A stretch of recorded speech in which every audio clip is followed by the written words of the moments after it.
हमारा पूरा यूनिवर्स दो चीज़ों से मिलकर बना हुआ है, मास एंड एनर्जी। जैसा कि आप जानते हैं, मैटर वो होता है जिसमें मास हो, स्पेस ऑक्यूपाई करे और दिखे, जैसे प्लैनेट, अर्थ, सन। दूसरा है एनर्जी, जो विजिबल नहीं होता और रेडिएशन के फॉर्म में होता है। क्या आप जानते हैं, हमारे पूरे यूनिवर्स में विजिबल मैटर सिर्फ 5% है और 25% है डार्क मैटर एंड 70% है डार्क एनर्जी। डार्क मैटर एक ऐसा मैटर होता है जिसको देख नहीं सकते हैं, क्योंकि ये ना लाइट इमिट करता है, ना एब्जॉर्व करता है और इलेक्ट्रोमैग्नेटिक स्पेक्ट्रम में भी इंटरेक्ट नहीं करता है। 1933 में एस्ट्रोनॉमर फ्रिट्ज ज़्विंकी ने क्लस्टर पर रिसर्च करी, तो उन्हें क्लस्टर के सेंटर पर जिस स्पीड से गैलेक्सी रोटेट कर रही थी, उसी स्पीड से सेंटर से जो दूर थी वो भी कर रही थी।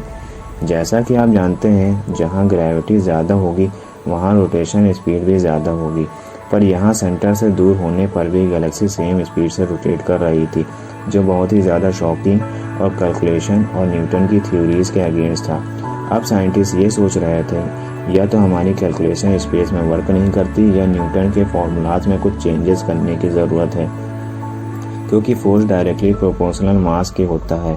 पर यहाँ गैलेक्सी सेम फोर्स से रोटेट कर रही थी, जबकि उन गैलेक्सीज के मास कम थे।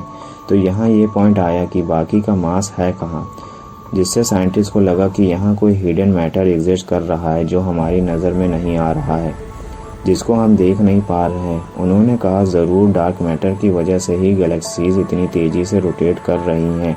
और साइंटिस्ट ये भी समझ गए थे कि ये जो भी मैटर है, ना वो लाइट को एब्जॉर्ब करता है, ना ये रेडिएट, क्योंकि अगर ऐसा होता तो वो विजिबल हो जाता। पर ये विजिबल नहीं है, क्योंकि ना ये एब्जॉर्ब कर रहा लाइट को, ना रेडिएट कर रहा, ये बस लाइट को डिफ्लेक्ट कर देता है। जो भी लाइट इस मैटर से पास होगी वो एक कर्व पाथ ले लेगी। इस वजह से इसे नाम दिया गया डार्क मैटर। और ये मैटर हर गैलेक्सीज में मौजूद है, और यही वह पावर है जिसकी वजह से सारे स्टार, सारे प्लैनेट और सारी गैलेक्सीज एक दूसरे से बंधे हुए रहते हैं, जैसे सीट बेल्ट, जो स्पीड में होने पर भी इंसान को प्लेस से दूर होने नहीं देती। यही मैटर है जो सफिशिएंट ग्रेविटी प्रोवाइड करती है, जिससे स्टार गैलेक्सी में कनेक्ट रहें। लेकिन आज तक साइंटिस्ट को इसके बारे में ज़्यादा कुछ नहीं पता चल सका, ना ही इसे देख पाए हैं, पर यह होता ज़रूर है। जैसा कि हम जानते हैं, matter atom, proton, neutron, electron से मिलकर बने होते हैं। पर क्या आप जानते हैं कि डार्क मैटर किस चीज़ से बने होते हैं और ये कैसे डिटेक्ट किए गए? डार्क मैटर को डिटेक्ट करने में सबसे ज़्यादा इम्पॉर्टेंट रोल रहा है ग्रेविटेशनल लेंसिंग का। ग्रेविटेशनल लेंसिंग लाइट रेज की थ्योरी पर वर्क करती है, जिसे ग्रेविटी से लाइट रे बेंड होकर हमें वर्चुअल इमेज शो करती है। पर जब ग्रेविटेशनल लेंसिंग पर वर्क हुआ और गैलेक्सीज को देखा गया, तो यहाँ पर भी जो लाइट रेज आ रही थी और जिससे दूसरी गैलेक्सीज का मास आ रहा था वो कम था, जिससे साइंटिस्ट को और प्रूफ मिल गया कि यूनिवर्स में एक ऐसा मैटर है जो हमें दिखाई नहीं दे रहा, पर उसका मास है, और इस वजह से ये हमें हर जगह मिलता है। और डार्क मैटर और डार्क एनर्जी हमारे यूनिवर्स में 95% है।